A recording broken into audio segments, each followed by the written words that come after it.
Bismillahirrahmanirrahim. Assalamualaikum warahmatullahi wabarakatuh. Saya Muhammad Nizam Samsudin, founder kepada Adab Iskarash ataupun Persatuan Adab Gemilang. Sebenarnya segala-galanya bermula pada tahun 2012 di Seksyen 1 Bandar Baru Bangi. Tempat tu sebenarnya tidak ada apa-apa pun yang kita buat kecuali ofis kita, iaitu pejabat untuk Angkatan Belia Islam Malaysia Bangi, Bandar Baru Bangi. Dan kita memang berada kat situ sebenarnya sudah sejak beberapa bulan sebelum 2012 tu lagi lah. Dan apa yang berlaku, kita sewa kedai atas tu sebagai ofis kita, dan ofis kita tu menghadap kawasan lapang, yang mana kawasan lapang tu memang menjadi tempat tumpuan anak-anak muda, budak-budak sekolah ni melepak kan. Dan bermulalah situasi yang kita lihat budak-budak ni duduk dalam keadaan yang tidak syari'i compliance kan, gitu. Dia orang couple, and then dia orang potong sekolah pun depan mata kita, dia tak pergi sekolah, and then macam-macam lah aktiviti dia orang kan. Jadi kita mula fikirkan tentang apa tugas dan tanggungjawab kita duduk dekat situ tapi kita tak buat apa-apa pula kan. Jadi apa yang kita buat, akhirnya kita dapat idea untuk kita laksanakan satu idea yang kita namakan sebagai ruang selamat, untuk kita cuba ajak budak-budak ni, budak-budak sekolah ni, remaja dan belia bersekolah ni, untuk kita ajak duduk di dalam kawasan yang selamat yang kita ikhtiarkan ni, dan kita boleh contain suasana tu daripada mereka mungkin duduk berpeleseran yang tidak ada hala tuju. Baik kita duduk dalam dengan kita dan kita boleh adakan sesuatu bersama dengan mereka. Dan bermulalah keadaan di mana kita ajak adik-adik kita ni duduk dan masuk ke dalam, dan ruang yang selamat inilah membolehkan kita berinteraksi secara langsung dengan adik-adik ni.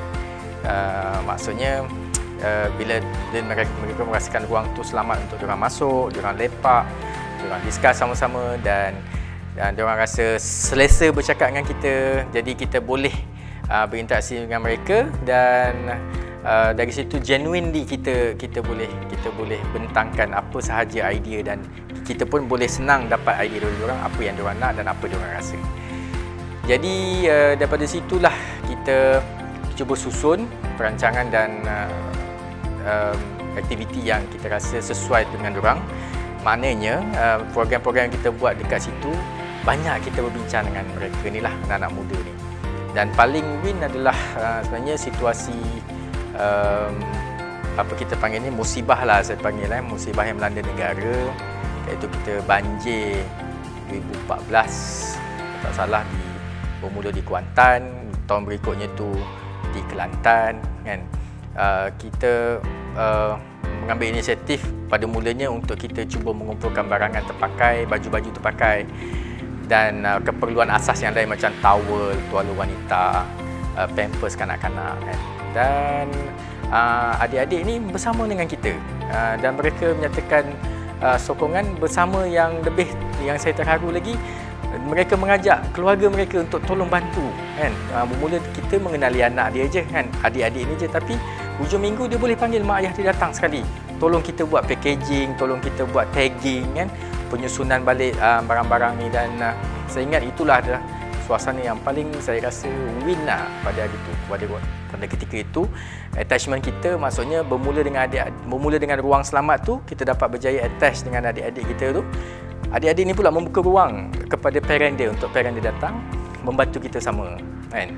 Itu saya ingat walaupun itu adalah satu musibah, tapi situasi itu satu musibah, banjir pada kawan-kawan kita berada di Pantai Timur, tapi ruang itu menyebabkan kita yang di sini ni dapat berkolaborasi dengan lebih baik dengan komuniti sebenarnya.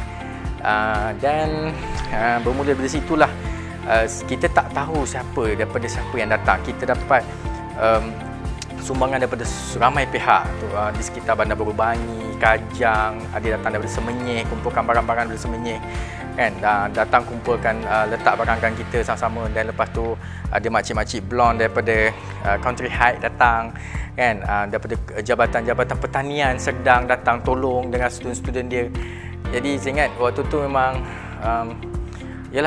tak pernah kita buat kan benda tu dan tiba-tiba kita dapat.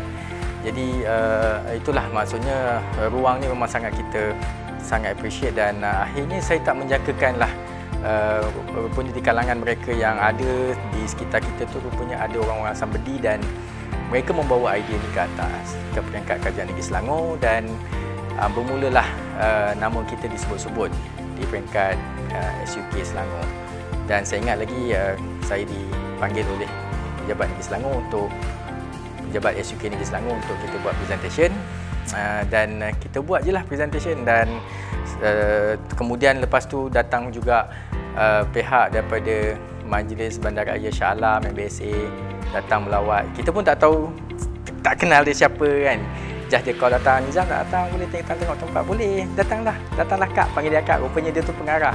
Oh my god. So lepas tu dia datang bawa satu tim, saya ingat satu van dia datang hari tu ramai dan dia tengok konsep kita semua kan. And then daripada pertemuan dengan SUK hari tu dia membawa kepada pertemuan kami yang berikutnya dengan pihak Lembaga Perumahan Hartanah Selangor yang mana mereka memberikan kita satu premis, satu ruang dekat PPR Kota Damansara. Dan walaupun takut tapi saya rasa bila tengok anak-anak kecil ni, bila datang kat tempat tu tengok anak-anak kecil ni darjah 6 datang tak pergi sekolah. Waktu tu saya pergi tu hari bekerja, maksudnya hari sekolah, tapi dia orang ni tak pergi sekolah kan. Darjah 6. Saya tanya, saya ingat lagi budak tu duduk kat tepi longkang tu. Saya duduk sebelah dia dan saya cakap, adik darjah berapa ni? Darjah 6 bang. Pegang rokok dekat tangan, darjah 6 bang, sambil pegang rokok. Nak cakap dalam hati, memang cakap dalam hati je, Masya Allah, kenapa macam ni kan. Ni yelah kita anak bangsa kita kan. And then lepas tu, kenapa tak pergi sekolah? Tak best abang pergi sekolah kata. And then lepas tu merokok ni dah lama ke? Kan? Dia kata, lama bang, saja je try-try, dia kata. Ayah tak marah, cakap kan.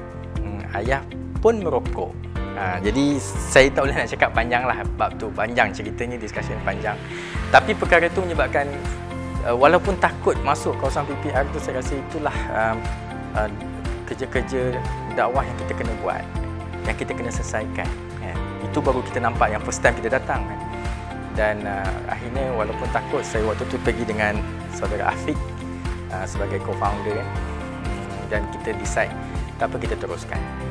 And then setahun kita di situ, kemudian dapat feedback daripada MBSA, rupa-rupanya diorang dah mula siapkan satu center yang baru. Kita pun terkejut, tiba-tiba je dia datang sekali, lepas tu dia senyap. Dan lepas tu setahun tu, Tanah, okey Nizam, mari datang, jom kita tengok tempat. Oh my god, tempat dah siap. Okey. Dan saya ingat lagi waktu kita nak launch atau waktu kita nak mulakan dekat MBSA tu di Ken Rimba, Padang Jawa Shah Alam, lebih kurang yang sama jugalah. Kita dapat satu lagi tempat daripada lembaga perumahan juga dekat PPR Highcom. So kita selesaikan dia Highcom dulu, barulah kita masuk ke Ken Rimba Shah Alam. Saya ingat saya begitu susunan, maksudnya tahun 2000, saya tengok mungkin tahun 2015 kot. Dan lepas tu bermulalah siri-siri yang berikutnya, perkenalan dengan Lembaga Zakat Selangor pula. Dia orang berminat dengan modul kita dan mereka buat satu tempat dekat Taman Medan PJ. Semua rumah-rumah PPR. Dan itulah tadi melengkapkan 4 PPR yang kita ada di AYG ni yang ada dekat 4 PPR. So yang pioneer di Bangi tadi, dan akhirnya sebenarnya kita pun ada satu lagi tempat dekat Kampung Cangkat. Yang tu kita selesaikan sesama kami lah di peringkat Abib ni kan. Yang tu kita rumah tempat tu memang dah ada je, cuma kita equipkan dengan peralatan-peralatan. Jadi kenapa buat semua benda ni? Sebenarnya bermula daripada Bangi tadi menjadikan ruang selamat. Konsep tu diterima oleh ramai pihak dan kita bawa ke tempat yang mereka inginkan dan kita letak 2 orang petugas penuh masa. Dan rupa-rupanya di setiap tempat ni dia tidak sama, approach dia berbeza-beza kan. Jadi dekat Kota Damansara berbeza, dekat Bangi apatah lagi, dekat Highcom lain, dekat ni pun lain. Jadi approach kita berbeza-beza, jadi menyebabkan penggerak-penggerak kita ni kadang-kadang kita pun pada peringkat awal tu kita tak tahu bagaimana approach yang terbaik. Rupa-rupanya memang berbeza. Akhirnya kita decide kita kena bermusyawarah setiap bulan dan melihat perkembangan, dan kita mula susun aturkan apa benda aktiviti yang sesuai untuk kita buat dengan anak-anak ni. Bermula dengan anak-anak sekolah lah, maksudnya remaja dan belia bersekolah. Akhirnya kita jumpa satu lagi situasi, iaitu remaja atau belia yang tidak bersekolah ataupun drop out sekolah. Mulalah kat situ kita melihat perlunya untuk kita bantu mereka ni dari segi kemahiran kan, dan kita bermula di Kota Damansara, iaitu kemahiran barbershop atau potong rambut. Jadi barber ni kita bagi latihan, anak-anak mana yang berminat kita bagi latihan, dan terus mereka attach di YG Barbershop. Selain daripada tu, dia bukan apa sebenarnya kan. Budak-budak ni bila yang dah drop out sekolah ni, kalau kita nak paksa dia masuk sekolah balik memang susah lah. Dia akan cakap, susah bang pergi sekolah kan. Pergi sekolah pun asyik dia marah je kan. Pergi sekolah pun tak dapat apa bang, mantul kata kan. Dah tak boleh nak belajar. Jadi yang terbaiknya memang kita bagi dia latihan. Dan Alhamdulillah sebenarnya latihan kita bagi pada barber waktu tu lebih kurang 4 orang. Yang berjaya daripada 4 orang tu adalah seorang, dan Alhamdulillah dia sekarang ni dah mula bekerja sendiri. Dan sekarang ni di barber kita ada 2 orang lagi barber yang baru yang kita latih kan. Dan berterusanlah di Bandar Baru Bangi, YG Bandar Baru Bangi. Selain daripada tu, kita mula banyak berkolaborasi dengan pihak lain. Selain daripada MBSA yang buatkan center dekat garaj belia, kita juga Lembaga Zakat Selangor dengan kita dekat Petaling Jaya. Kita juga berkolaborasi dengan NGO lain yang terbaru seperti Yayasan Raja Muda Selangor, Selangor Youth Community, SEY kan. Mereka ni membuka lebih ruang, dan kita berkenalan juga dengan Selangor Human Resource Development Corporation, SHRDC. Semua ni sebenarnya memberikan latihan kepada adik-adik kita ni ataupun anak muda kita ni, supaya mereka ni boleh mendapat latihan yang sesuai, dan akhirnya mereka ni boleh bekerja dalam industri. Maksudnya lebih kepada kita memposisikan anak-anak muda kita ni, adik-adik kita ni, supaya mereka boleh diterima di dalam industri dan bekerja dalam industri. Dan targetnya adalah mereka dapat bekerja dan tidak menganggur. Itu kita punya dream kita lah. Dan kita mengharapkan dengan usaha kita yang ada ni, kita mengharapkan esok mereka ni semua mampu untuk membawa keluarga, at least mereka meringankan beban keluarga, dan tidak membebankan keluarga dari segi ekonominya. Dan kita mengharapkan mereka boleh menjadi orang yang lebih baik kan. Mungkin besok dia orang boleh bekerja, atau mungkin besok mereka menjadi seorang ahli perniagaan yang baik, dan mereka boleh memberikan ruang pekerjaan kepada kawan-kawan yang lain kan. Jadi akhirnya esok kita tidaklah nampak anak-anak muda ni berpeleseran, tidak ada hala tuju, tak ada kemahiran hidup kan. Tapi mereka adalah komponen-komponen penting dalam membawa Malaysia ni ke arah negara yang makmur dan sejahtera insya-Allah itu akan datang, dan masing-masing punya peranan dan tanggungjawab masing-masing. Jadi akhirnya kita ni semuanya berada dalam satu kelompok yang terkedepan dan tidak ada yang tertinggal di belakang. No man left behind. Everybody akan attach together, everybody akan engage together, dan akhirnya kita akan membentuk sebuah negara yang maju dan makmur insya-Allah. So itu harapan AYG keseluruhannya. Rangka besarnya, tapi aktiviti-aktiviti dalam tu dia agak messy dan renyah, dan kita tetap mengharapkan sumbangan daripada pihak luar kepada AYG untuk meneruskan agenda kita ini, dan kita mahukan juga kolaborasi bersama semua pihak, NGO, kerajaan, agensi kerajaan termasuk kerajaan negeri dan kerajaan persekutuan, ataupun pihak agensi daripada kerajaan persekutuan ataupun kerajaan negeri juga kan, dan syarikat-syarikat swasta maupun individu-individu yang mahu bersama melihat sebenarnya kejayaan Malaysia ni adalah kejayaan milik bersamalah, dan bukan milik per se individu-individu. Jadi saya fikir itu kot yang saya boleh sampaikan. Jadi marilah bersama dengan AYG kita bangunkan anak muda.